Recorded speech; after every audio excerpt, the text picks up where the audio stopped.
Hey guys, it's Greg Alexander again, and today I wanted to do another video on another forgotten technique that people are no longer using or very rarely using, or if they're using it, they're kind of keeping it to themselves.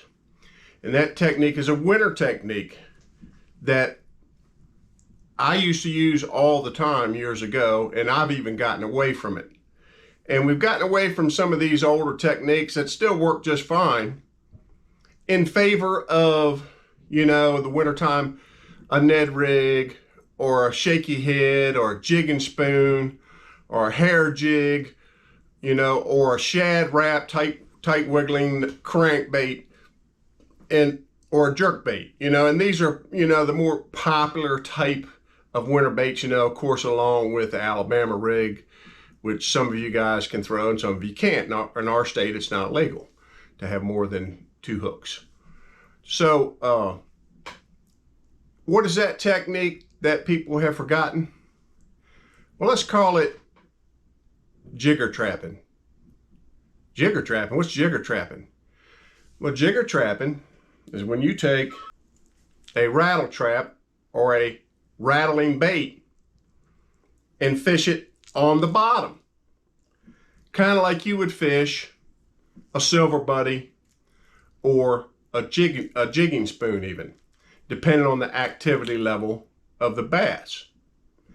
So how do you fish this technique? Well, first you need to identify where winter bass live. And to do that, you can watch some of my videos on, posted right here, winter bass fishing in tidal water, or other videos on just winter bass fishing and understand the places where they live. And we're not going to get into where those bass live today. You can look that up on another video, or I can do another video on that at another time. Today we're going to just kind of concentrate on the technique itself.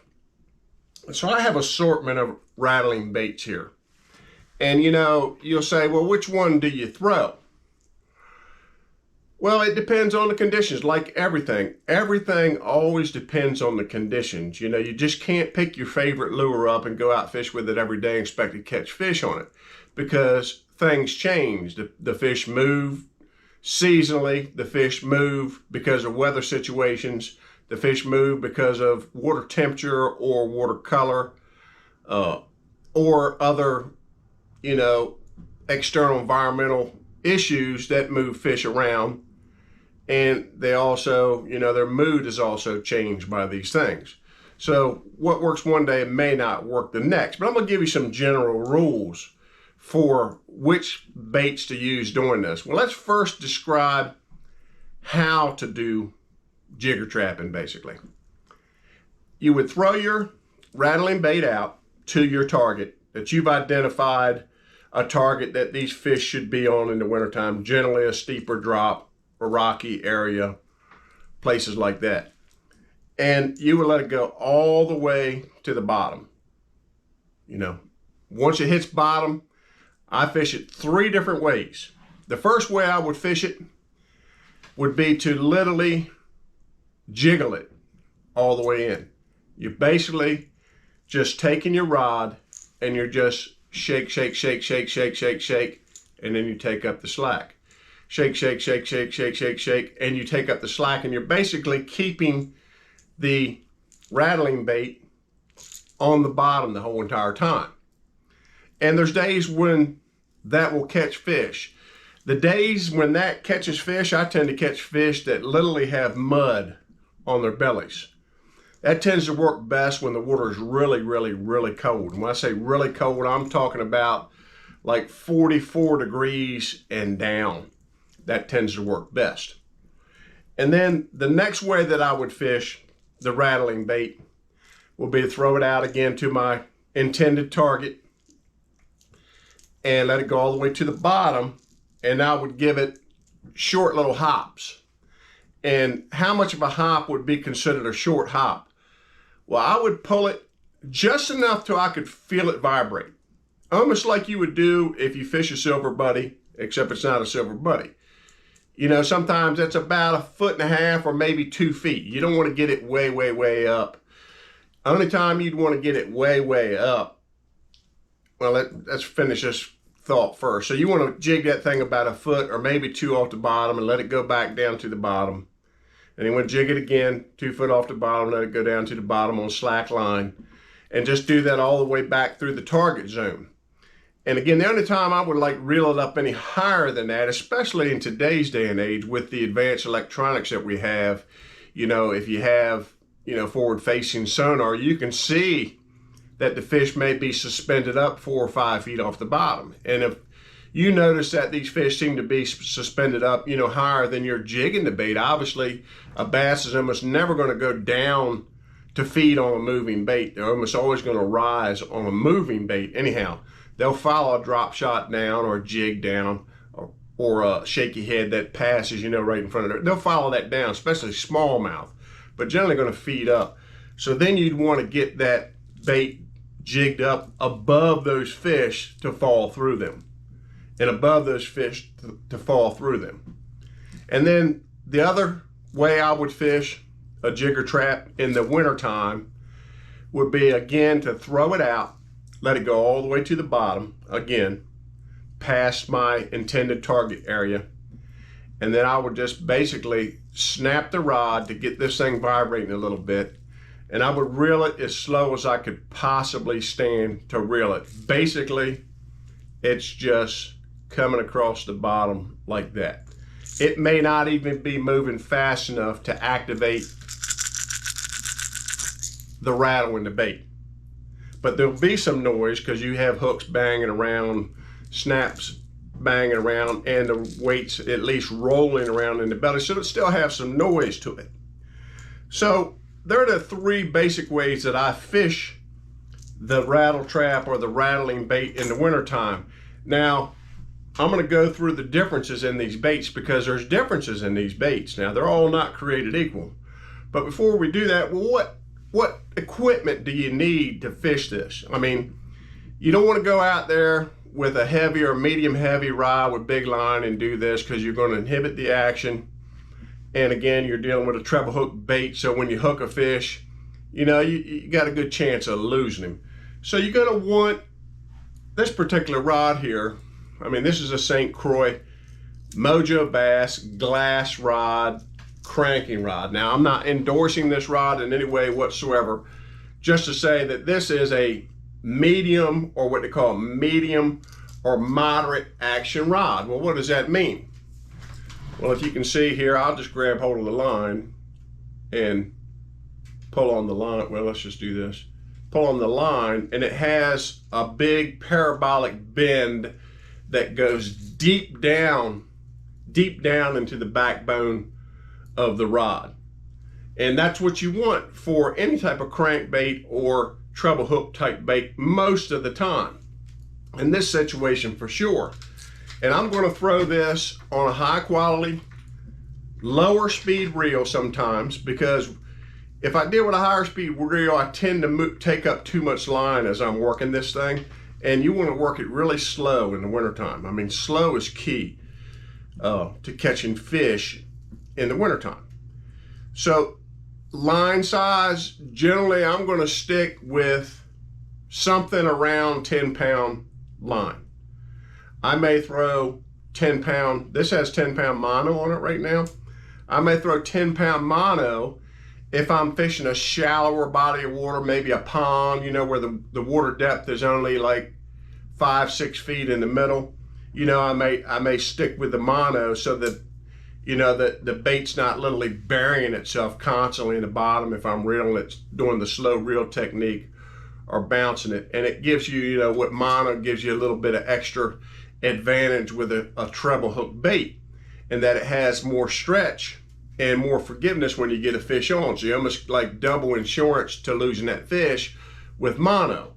And then the second line I'm going to throw a lot is a copolymer line. I like to throw a copolymer line with rattling baits because it's so abrasive resistant. It doesn't float near as well, and you don't have to even hardly worry about it. It's probably of all the plastic lines, you know, fluorocarbon mono and copolymer, then it's definitely the most durable next to braid, obviously. So now I'm talking, you know, about fishing these baits in open areas, you know, rocks, stumps, drop-offs, riprap areas that fish would winter in. Obviously, if you're getting into a grass situation where you're fishing outside grass lines in some of these lakes, then you're probably going to beef up your line a little bit, or you may even go to a braided line with maybe a small fluorocarbon leader, because the water tends to be so clear in the wintertime. You know, that braid will help you cut through some of that grass and little pods of grass on the outside edge of the grass where these fish are going to winter. So that's the equipment that you need. And the different types of baits that you have. You know, this one I'm showing you that's actually right on my reel here. You know, this is a super spot, a Cordell super spot. One of my favorite winter rattle traps. I call them all rattle traps. One of my favorite winter rattle traps in the Rayburn red color, which is a black back, orangey red body with some gold streak in it. You know, made popular at Sam Rayburn Reservoir, obviously.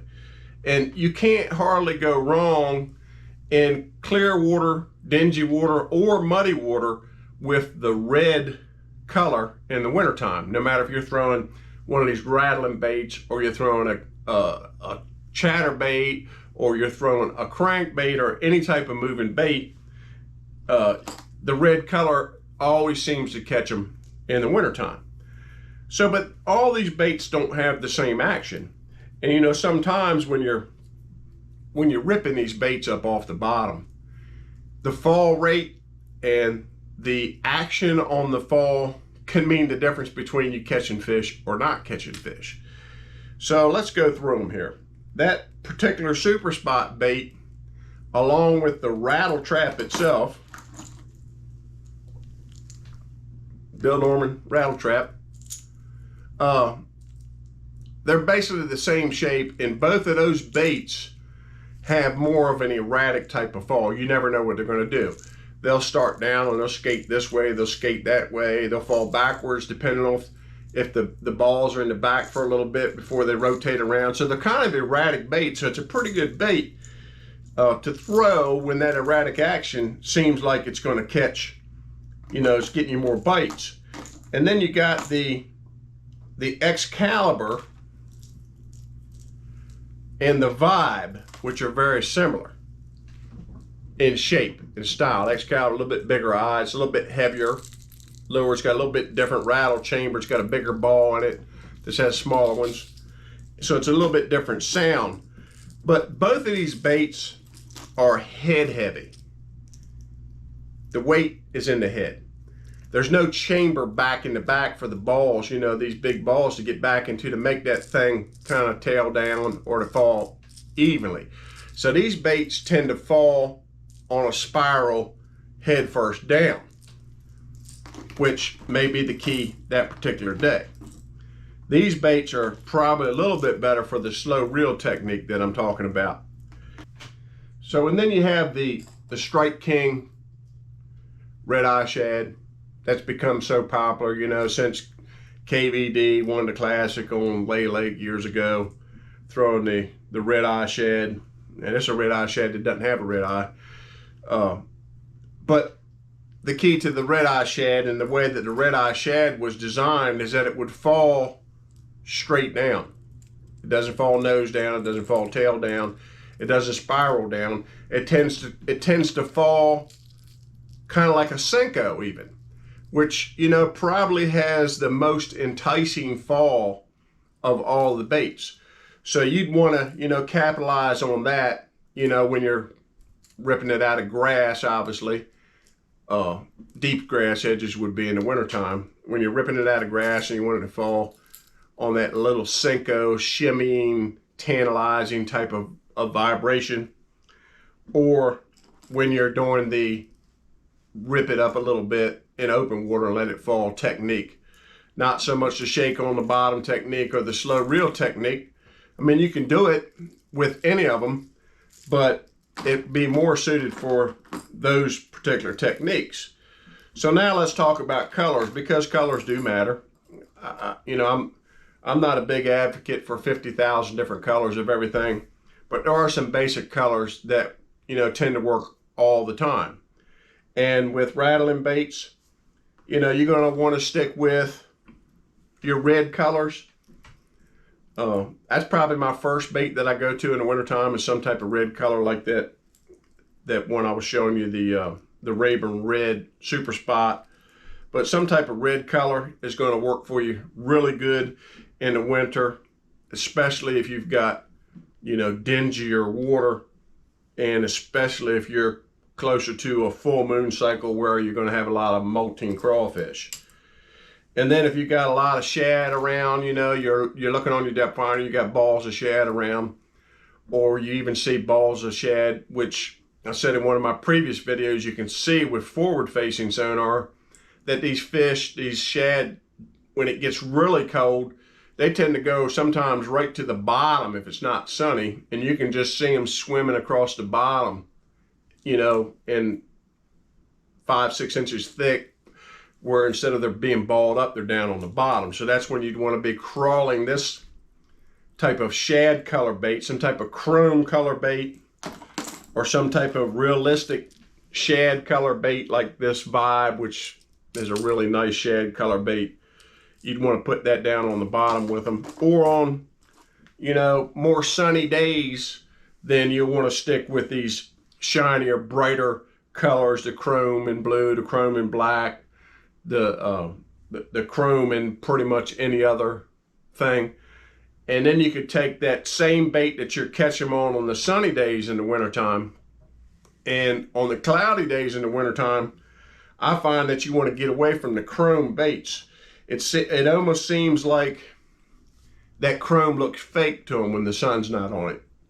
So you want to go with a more solid color. You would probably replace chrome with white.